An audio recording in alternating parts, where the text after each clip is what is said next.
How worthless, meatbag. Your junker Starship is an insult. Just being here. Var spat at Chris, towering over the human to intimidate him. He jabbed a long blue finger into Chris's chest. When I humiliate you in this race, your entire species will know their inferiority. Chris gritted his teeth but held his tongue for now. There would be time to answer the snide remarks after he'd proven Var and the rest of the galaxy wrong. At 28, Chris was Earth's youngest and brightest hope to finally earn respect in the intergalactic Starship race. He'd poured his blood, sweat, and tears into modifying an old X-47 into a true competitor, the Phoenix, over the last 3 years.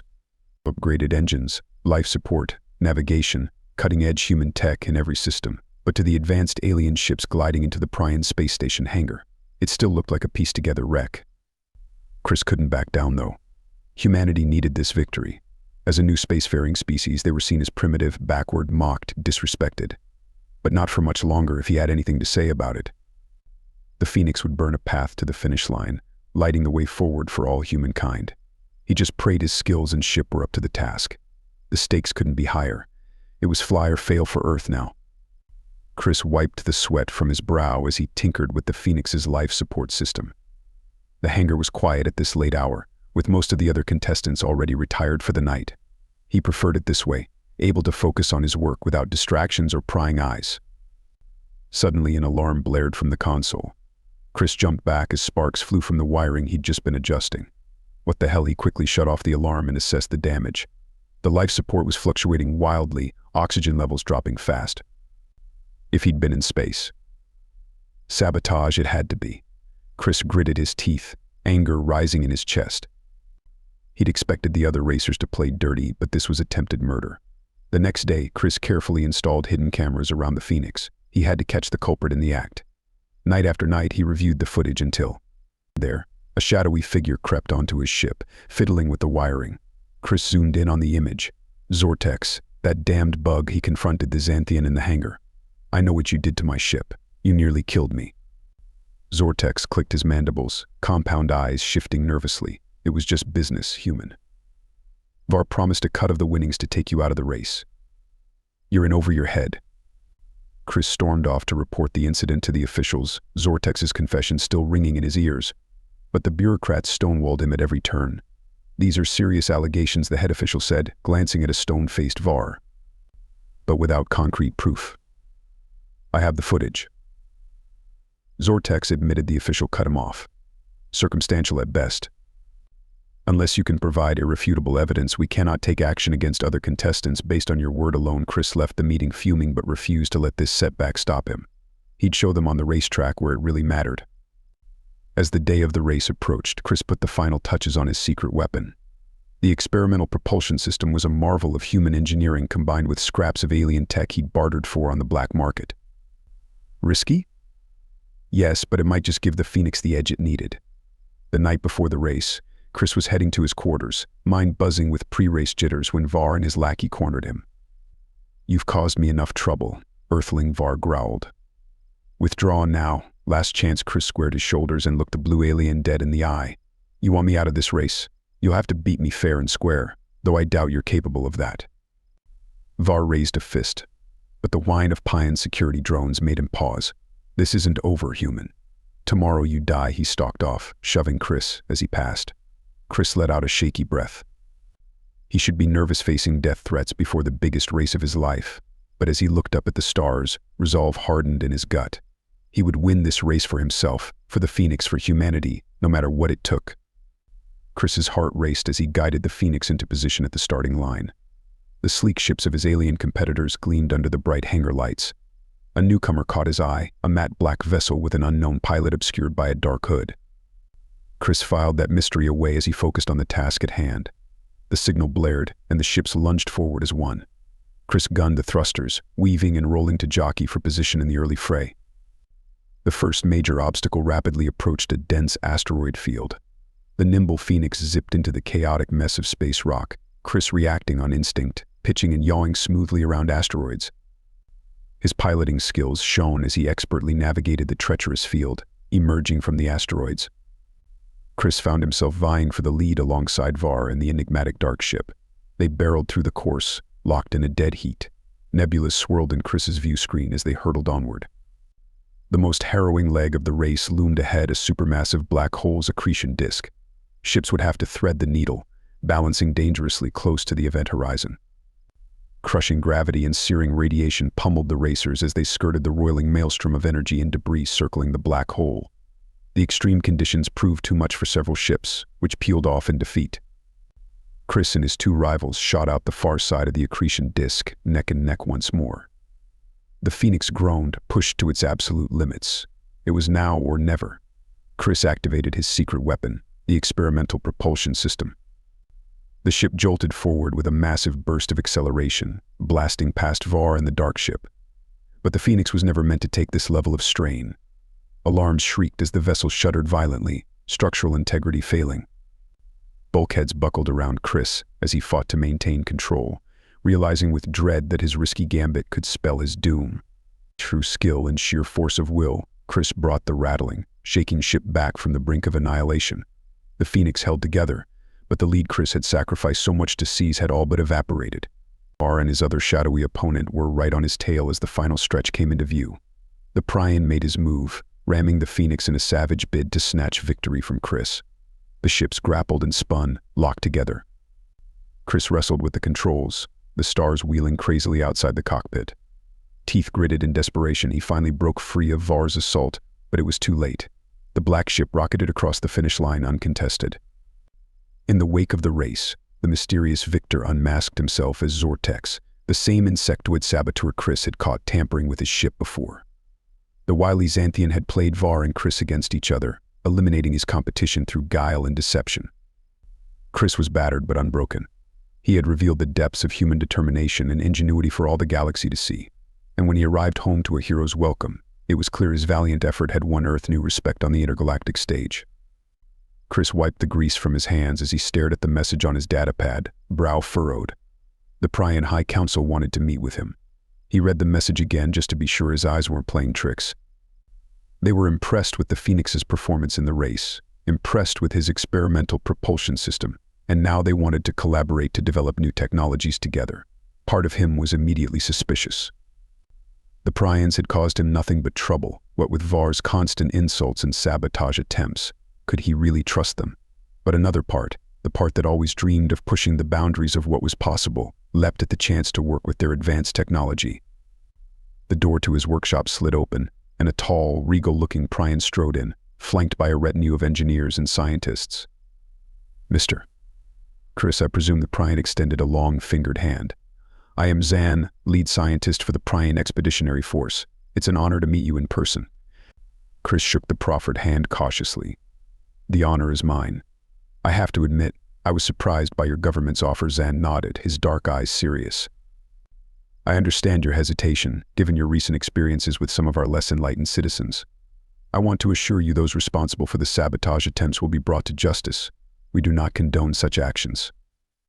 Chris crossed his arms, considering. He thought of the breakthroughs that could come from combining human ingenuity with Prion tech, the advances that could be made, the boundaries that could be pushed. Finally, he nodded. "All right, let's do this. Let's collaborate." And so, the work began. Chris and his team moved into a state-of-the-art Prion laboratory, working side by side with some of the brightest minds in the galaxy. At first, the Prions were skeptical of the human engineers' more unorthodox methods, but as they saw the results, the increases in efficiency, the novel solutions to long-standing problems, their respect grew. Chris found himself spending long hours in the lab, poring over schematics and simulations with Zan. The Prion was brilliant, and the two quickly developed a rapport, bouncing ideas off each other and challenging one another to think in new ways. But not everyone was happy with this new partnership. As Chris and Zan walked to the lab one morning, they were met by a crowd of angry protesters led by a fiery Prion named Zor. "Traitors," Zor shouted, pointing an accusing finger at Zan. "You sully our great civilization by sharing our secrets with these primitives." Chris bristled at the insult, but Zan held up a calming hand. He addressed the crowd, his voice steady. "Our collaboration with the humans will bring prosperity to both our peoples. We must embrace change, not fear it." But Zor was not appeased. As the days went on, the protests grew larger, more vitriolic. Chris and Zan found themselves needing security escorts to get to and from the lab. Late one night, as they worked on a particularly tricky bit of code, the lab doors burst open. A group of armed Pryans rushed in, led by a snarling Zor. "You will pay for your betrayal." He leveled his weapon at Zan. What happened next seemed to unfold in slow motion. Zan pushed Chris to the floor, shielding him with his body as Zor fired. Chris heard Zan grunt in pain, saw blue blood blossom on his lab coat. Rage and adrenaline surged through Chris's veins. He leapt to his feet, tackling Zor and wresting the gun from his grip. The other attackers, seeing their leader fall, scattered. Zan. Chris knelt beside his friend, hands shaking as he tried to staunch the flow of blood. "Just hold on. I'll get help. You'll be okay." But even as the medics rushed Zan away, Chris could see how grave the wound was, and he knew with cold certainty that the attack was his fault. His collaboration with the Pryans had painted a target on Zan's back. In the aftermath, as Zor and his followers were rounded up by security forces, Chris sat numbly in the hospital waiting room, head in his hands. Was it all worth it? The advances they'd made, the progress they'd achieved, did it justify the price Zan had paid? The Pryan government was quick to reaffirm their commitment to the project in the wake of the attack. They pledged increased security, unwavering support, but Chris barely heard their assurances. All he could think of was Zan lying pale and still in the hospital bed. Then a small hand touched his shoulder. Chris looked up to see Zan's daughter, eyes wet with tears. "My father believed in what you were doing," she said softly. "He believed in you. He would want you to keep going," and in that moment, Chris knew what he had to do. He would honor Zan's sacrifice. He would take the partnership to new heights, achieve the breakthroughs they dreamed of, not for glory, but for friendship, for trust, for the betterment of all. Weeks turned into months. The lab hummed with renewed energy, human and Pryan scientists working together in seamless harmony. The fruits of their labors began to take shape in the form of a revolutionary new starship, one that combined the best of both species' technology and ingenuity. The day of the unveiling was one of celebration, of vindication. As Chris and his Pryan counterparts pulled back the sheet to reveal the sleek lines of the Unity, the crowd erupted into cheers. It was more than a ship, more than a technological marvel. It was a symbol of what could be achieved when different peoples, different cultures, worked together. And as Chris met the shining eyes of his team, humans and Pryans alike, he felt a swell of pride. They had weathered storms, overcome hatred, and forged something beautiful, something lasting. They had shown the galaxy what unity truly meant. Chris glanced to the side of the stage, where Zan sat in a place of honor, still recovering but beaming with pride. Their eyes met, and an unspoken understanding passed between them. This was only the beginning. The Unity gleamed under the bright lights of the launch bay, a testament to the tireless efforts of Chris, Zan, and their team.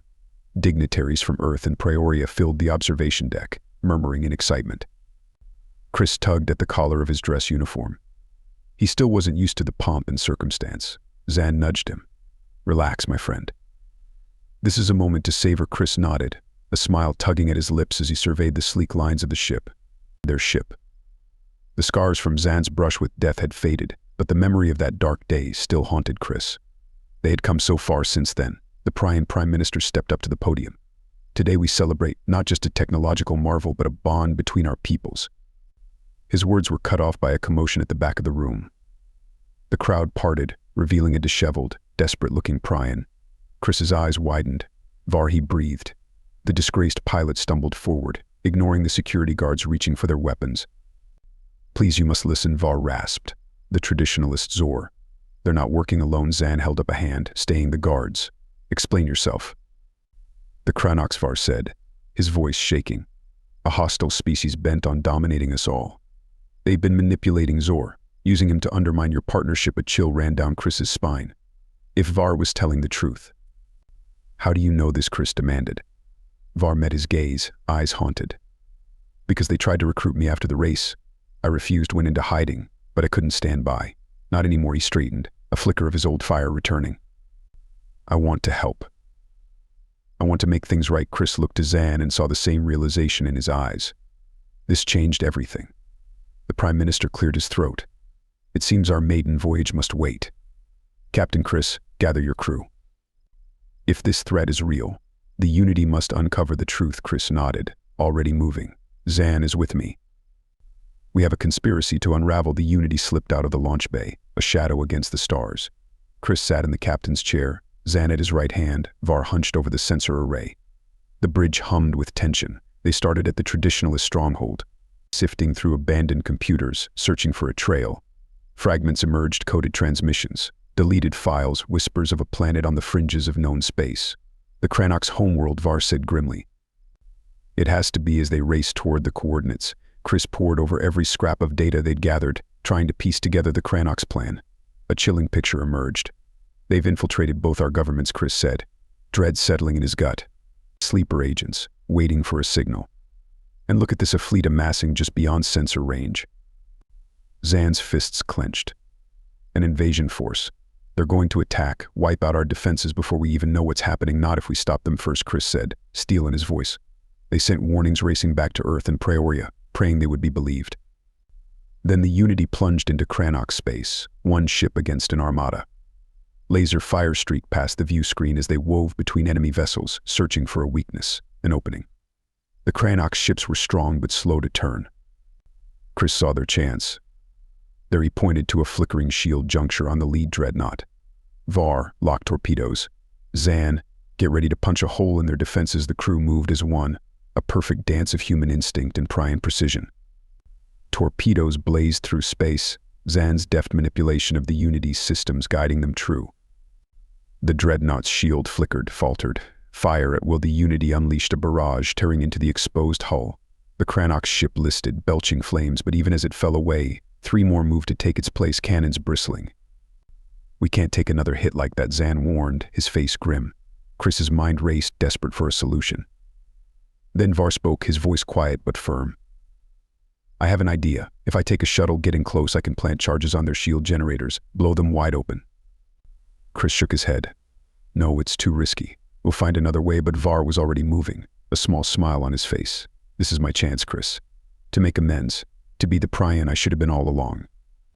Before Chris could argue, Var was gone, the shuttle speeding towards the Kranox fleet. Chris watched helpless as the tiny craft wove through a hail of fire, disappearing into the dreadnought's hangar bay. For a moment, all was still.